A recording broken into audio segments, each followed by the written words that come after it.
SBT Meio Dia de volta, termina hoje o prazo para o Ministério Público Eleitoral se manifestar no processo que investiga a chapa Dilma Temer. A partir daí, a data do julgamento será definida. A última etapa antes da liberação do julgamento da chapa Dilma Temer é a manifestação do Ministério Público Eleitoral sobre a investigação. A data do julgamento será marcada pelo ministro Gilmar Mendes, presidente do TSE, o que deve ocorrer na próxima semana. Mas esse prazo pode ser adiado, porque a defesa da ex-presidente Dilma pediu mais tempo para analisar documentos da Lava Jato que foram anexados à ação. A questão pode ser decidida em plenário e, se for concedido um novo prazo para a defesa, a tendência é de que a nova data caia próxima ao feriado da Páscoa, período de recesso do Judiciário. Na semana seguinte, o ministro Gilmar Mendes viaja para Portugal. Durante o julgamento, os ministros também podem pedir vista, ou seja, mais tempo para estudar a ação e decidir como votar. Caso o TSE decida pela cassação, o Congresso é quem deve escolher o novo presidente da República. Nesta terça-feira, quem esteve por lá foi Rodrigo Janot, que entregou uma proposta de lei para crimes de abuso de autoridade. Entre as sugestões, a criação do crime da carteirada e a possibilidade de que juízes e membros do Ministério Público tenham liberdade na interpretação das leis. Todo aquele que detém algum tipo de autoridade, seja legitimado a exercer essa autoridade, tem que ter limites para o exercício dessa autoridade, seja qual autoridade for. Muito bem. Prisco, já estamos com você. Uma boa tarde. Falando desse assunto sobre a chapa Dilma Temer, o ministro Gilmar Mendes anunciou ontem à noite que o julgamento dessa ação já está marcado para a semana que vem. Já com data marcada, próxima terça-feira, começa, mas serão 4 sessões. É isso mesmo, Yudiane. São 4 sessões, 2 ordinárias e 2 extraordinárias entre terça e quinta-feira. Só que tem um detalhe. Como você colocou aqui no início, o Ministério Público Eleitoral estará se manifestando hoje à tarde e as informações que chegam é que ele vai fechar na mesma linha do relator, Herman Benjamin, ou seja, pedindo a cassação do mandato de Dilma Rousseff e Michel Temer. Ou seja, a situação começa a apertar e a realidade é a seguinte, vamos ser bem claros. Se houver votos suficientes para já absolver Michel Temer, ou seja, derrubar o voto do relator pela cassação, isso já será feito na próxima semana, seguramente nas internas, nos bastidores, com a ajuda do presidente Gilmar Mendes, do TSE, muito amigo de Michel Temer. Não havendo votação é porque não há voto suficiente. E aí o que vai acontecer? Pedidos de vista, justamente para procrastinar esse processo e jogar lá para o ano que vem.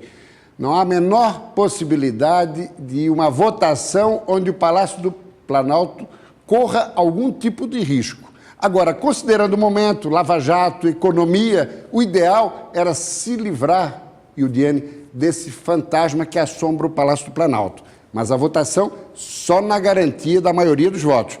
Caso contrário, não será votado e vai ser procrastinado para o ano que vem.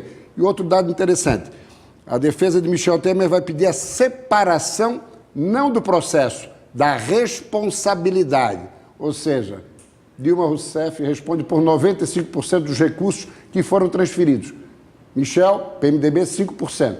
E com isso tentar livrar o presidente da República. Nessa reportagem que a gente viu também agora de Brasília, a gente falou do Rodrigo Janot, que entregou uma proposta de lei para crimes de abuso de autoridade. Né? E foi na hora certa, Yudiane. Por quê? Porque hoje a Comissão de Justiça, Constituição e Justiça, CCJ do Senado, iria já votar o projeto de autoria do carimbadíssimo senador Renan Calheiros, que queria o quê? Aí estamos vendo a imagem de Eunício de Oliveira sendo o anfitrião de Rodrigo Janot. E com detalhe, tanto Eunício de Oliveira, presidente do Senado, quanto Rodrigo Maia, presidente da Câmara, também visitado por Janot, os dois estão arrolados na Lava Jato. Inclusive, nos 83 pedidos de inquérito de Janot encaminhado ao Supremo, sob a apreciação agora do relator Edson Fachin, tem pedidos de inquérito contra os dois. Vejam só a ironia da situação e a que ponto chegou a República Brasileira. Mas, independentemente disso, Janot foi lá para quê?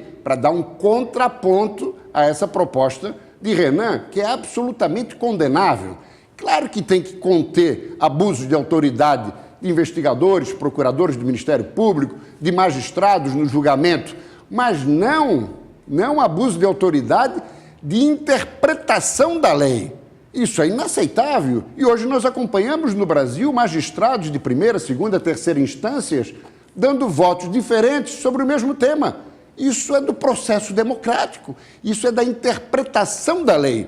Não pode haver abuso de autoridade por interpretação. Agora, se o magistrado ou o procurador exceder nas suas atribuições, aí sim, aí responsabilizá-lo, mas não na interpretação da lei. Até porque essa iniciativa de Renan Calheiros, Gildiane, veio para quê? Para retalhar a Operação Lava Jato, onde ele já está denunciado aí em 8 inquéritos diferentes. Prisco, uma informação rapidinha, né, para os nossos telespectadores saberem. Amanhã vai visitar Santa Catarina, vai estar em Santa Catarina o ministro do Turismo. Isso parece que é a pedido do prefeito da capital, Jean Loureiro. Exatamente. É isso? Eu vou pegar carona na mensagem que você mesmo mandou, que é o ministro do Turismo, Marques Beltrão, estará aqui amanhã, principalmente para quê?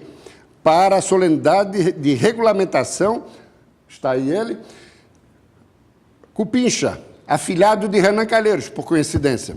Pois muito bem, ele vem para a regulamentação do Programa Municipal de Parcerias Público-Privadas. Isso é muito interessante para a capital.